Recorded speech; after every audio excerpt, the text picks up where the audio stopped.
আজকের এই ইফতার মাহফিল আয়োজনের জন্য এবং আমাকে আমন্ত্রণ জানানোর জন্য আপনাদের প্রতি কৃতজ্ঞতা। আপনাদের প্রতি আরো কৃতজ্ঞতা জানাই যে এবারে নির্বাচনে আপনারা অক্লান্ত পরিশ্রম করেছেন আমাদের জন্য, 11 দলের জন্য, শাপলাগুলির জন্য, এই মার্কেটের অনেক কর্মচারী, অনেক ভোটার বৃন্দ তারা আমাদেরকে সহযোগিতা করেছেন নানাভাবে। আপনাদের প্রতি আমরা এই জন্য কৃতজ্ঞতা জানাই। নানা প্রতিকূলতা এবং ষড়যন্ত্রের মধ্য দিয়েও আপনারা ঢাকা 11 আসনে শাপলাকলির বিজয়কে সুনিশ্চিত করেছেন। আমরা নির্বাচনের ঠিক আগে এই জায়গাটাতেই আমরা আরেকটি উঠান বৈঠক করেছিলাম, যে উঠান বৈঠকে আমি আপনাদের কাছে দোয়া সমর্থন চেয়েছিলাম এবং আপনাদের প্রতি আমার যে প্রতিশ্রুতি, শাপলাকলি এবং 11 দলের যে সেই প্রতিশ্রুতি আমরা ব্যক্ত করেছিলাম। সেই প্রতিশ্রুতি ছিল, আমরা বলেছিলাম এই তালতলা মার্কেট একটা ঢাকা শহরের ঐতিহ্যবাহী মার্কেট। আশেপাশের বিভিন্ন এলাকা থেকে আমরা ছোটবেলা থেকে এখানে মার্কেট করতে এসেছি, ফলে এটা একটা এই অর্থ এলাকার একটা কেন্দ্রবিন্দু, ব্যবসা বাণিজ্য অর্থনীতির কেন্দ্রবিন্দু। আমরা একটা ব্যবসা বান্ধব পরিবেশ এই তালতলা মার্কেটে চাই। আমরা একটা ব্যবসা বান্ধব পরিবেশ চাই যেখানে ব্যবসায়ী, ক্রেতা, বিক্রেতা এবং এলাকাবাসী সকলেই উপকৃত হবে। দ্বিতীয়ত আমরা বলেছিলাম এই মার্কেটে আমরা কোনো চাঁদাবাজকে রাখবো না, কোনো চাঁদাবাজির সংস্কৃতি এই মার্কেটে থাকবে না। আপনারা বৈধভাবে, নিয়মতান্ত্রিক ভাবে, নিয়মের মধ্যে, বিধিবিধানের মধ্যে থেকে ব্যবসা বাণিজ্য করবেন। কোন রাজনৈতিক দল অন্য কোন কারো কাছে আপনাদের কোনো ধরনের বর্গা দেওয়া লাগবে না, কোনো ধরনের চাঁদা দেওয়া লাগবে না। এই দুইটা আপনাদের প্রতি আমার প্রতিশ্রুতি ছিল। আমি এখন নির্বাচিত হয়ে এসেছি, আপনাদের দোয়া, সমর্থন, ভালোবাসা এবং ভোটের মাধ্যমে আপনারা আমাদেরকে নির্বাচিত করেছেন। আমি আজকে এসেছি যে আমাদের সেই প্রতিশ্রুতি বাস্তবায়নের কাজ, সেই উদ্যোগ আমি শুরু করতে চাই আপনাদেরকে সাথে নিয়ে। এই কথাটা বলার জন্য আমি আজকে এখানে এসেছি। আমরা চাই এখানে একটা সুষ্ঠু পরিবেশ থাকবে। আমরা সকলকে নিয়ে চলতে চাই, আমরা কাউকে বাদ দিতে চাই না। আগে যা অনেকে অনেক কিছু করেছে, আমরা কোনো প্রতিহিংসা রাজনীতিও চাই না। আমরা চাই সকলের পরিবর্তন হবে, এই নতুন পরিস্থিতির সাথে সকলেই পরিবর্তন হয়ে সুষ্ঠুভাবে, নিয়মতান্ত্রিকভাবে এখানে ব্যবসা পরিচালনা করবেন। আপনারা যারা ব্যবসায়ীরা রয়েছেন, যারা দায়িত্বশীল রয়েছেন, তারাই মিলে এখানে নির্ধারণ করতে হবে এই তালতলা মার্কেটে কিভাবে ব্যবসা পরিচালিত হবে। আপনারা মিলে নিয়ম কানুন ঠিক করবেন, আমরা সেই নিয়ম কানুন দেখবো সকলে সেটা ঠিক মতো মেনে চলছে কিনা। আমাদের দায়িত্ব হচ্ছে তদারকি করা, বাকি কাজ আপনারাই করবেন। আমরা আমাদের জায়গা থেকে সেই সহযোগিতা করব, সেই সমন্বয় করব। এবং এই তালতলা মার্কেটকে আমরা আরেকটা প্রতিশ্রুতি দিয়েছিলাম, এটাকে আমরা আধুনিকায়ন করতে চাই। এই তালতলা মার্কেট একটা ঐতিহ্যবাহী অনেক পুরনো মার্কেট, আমরা যদি এটা সংস্কার করতে পারি, এটা যদি আধুনিকায়ন করতে পারি, এটা নিউ মার্কেটের মতো ইনশাল্লাহ আরো দূর দূরান্তে মানুষ, ঢাকা শহরের মানুষ এখানে মার্কেট করতে আসবে। এই অর্থ এলাকার মানুষের ব্যবসা বাণিজ্য এবং অর্থনীতির একটা বিকাশ ঘটা সম্ভব এই তালতলা মার্কেটকে কেন্দ্র করে। এছাড়া আমরা বলেছিলাম আমরা এই ঢাকা 11 আসলে কোনো মাদকের কারবার রাখবো না। আমরা আশেপাশে এই তালতলা মার্কেটের আশেপাশে আমরা এই ধরনের অভিযোগ শুনেছি। আমরা আপনাদের কাছে বলছি, আমরা কোনো মাদক কারবারকে ন্যূনতম কোনো প্রশ্রয় দেব না, চাঁদাবাজকে ন্যূনতম কোনো প্রশ্রয় দেব না। এবং আপনাদের প্রতি আহ্বান থাকবে, আপনারা সচেতন হন, জনগণকে প্রতিরোধ করে তুলতে হবে।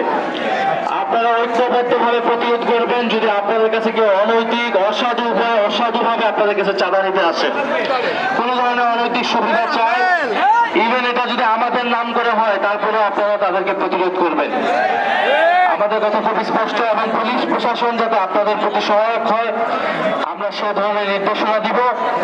আমরা আপনাদের কোনো ধরনের হয়রানি না হয়, আপনাদের প্রতি আহ্বান থাকবে আপনারা সঠিক পণ্যটা বিক্রি করবেন।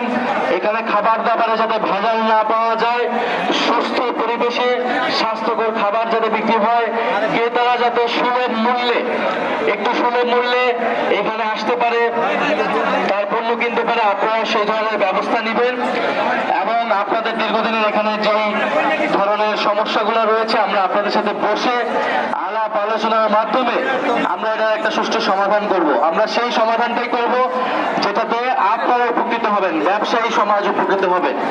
আর এখানে অবৈধভাবে অনেক দোকানপাট ইত্যাদি করা হয়েছে, আমরা বলবো যে এটা একটা নিয়মের মধ্যে আসতে হবে, একটা নিয়মের মধ্যে। এটা প্রশাসন, সিটি কর্পোরেশন, পুলিশ এখানে এবং এমপি হিসেবে আমার দায়িত্ব রয়েছে, তারা প্রশাসনিকভাবে এটা পরিচালনা করবে। কোনো রাজনৈতিক দল, রাজনৈতিক নেতা কর্মীদের দ্বারা আপনারা পরিচালিত হবেন না। কথাটা খুবই সুস্পষ্ট। যে কোনো সহযোগিতায় আপনারা আমাকে পাবেন, আর আপনাদের কাছ থেকে আমরা সহযোগিতা চাচ্ছি। আপনাদের সহযোগিতা, আপনাদের দোয়া, ভালোবাসা আমরা নিয়ে সামনের দিনগুলোতে এগোতে চাই।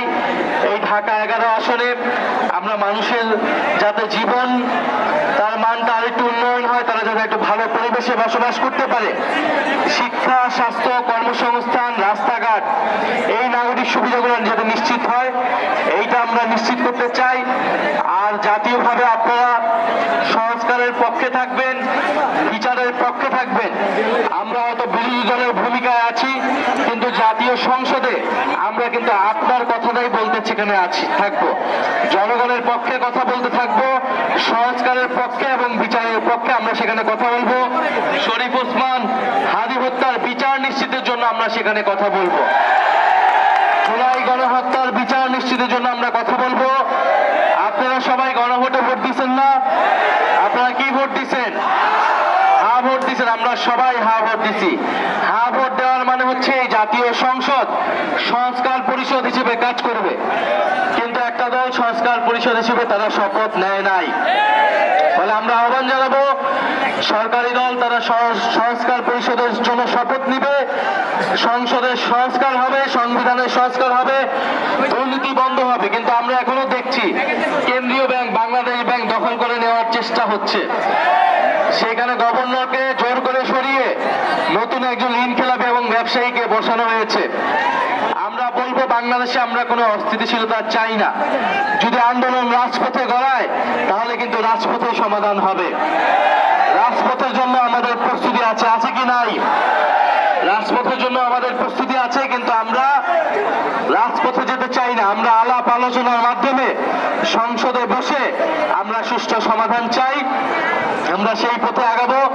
আশা করব যে সরকার দল তারা নিজেদের দলের চাঁদাবাজ, সন্ত্রাস সেগুলোকে নিয়ন্ত্রণ করবে, সংস্কার এবং বিচারের পক্ষে অবস্থান নিবে। তো ব্যবসায়ী ভাইরা যারা রয়েছেন, আপনাদের প্রতি কৃতজ্ঞতা। নির্বাচনে আমরা জানি আপনাদেরকে অনেক ভয়ভীতি দেখানো হয়েছে, অনেক প্রতিকূলতা তৈরি করা হয়েছে, ষড়যন্ত্র করা হয়েছে এখানে শাপলাকলিকে হারানোর জন্য। আপনারা সাহসী ভূমিকার কারণে সেখানে বিজয় নিশ্চিত হয়েছে। আমরা এখানে যত পক্ষ আছে সব পক্ষের সাথে কথা বলবো, কারণ আমরা চাই একটা সুষ্ঠু সমাধান, একটা ব্যবসায়ী বান্ধব নীতি। সেই নীতির পক্ষে যারা থাকবে আমরা তাদের সবাইকে নিয়ে কাজ করব। আপনারা আমাদের সাথে থাকবেন, দোয়া রাখবেন এবং আপনাদের সাথে আমাদের সবসময় যোগাযোগ থাকবে, নিরবিচ্ছিন্ন যোগাযোগ থাকবে। এবং এখানে যারা 11 দলের এনসিপি, জামাত ইসলামের প্রতিনিধিরা রয়েছেন, যে কোনো বিপদে আপনারা তাদের কাছে যাবেন। ইনশাআল্লাহ আমরা সবাই মিলে আপনাদের সাথে থাকবো। দোয়া রাখবেন। ইনকিলাব জিন্দাবাদ। আসসালামু আলাইকুম।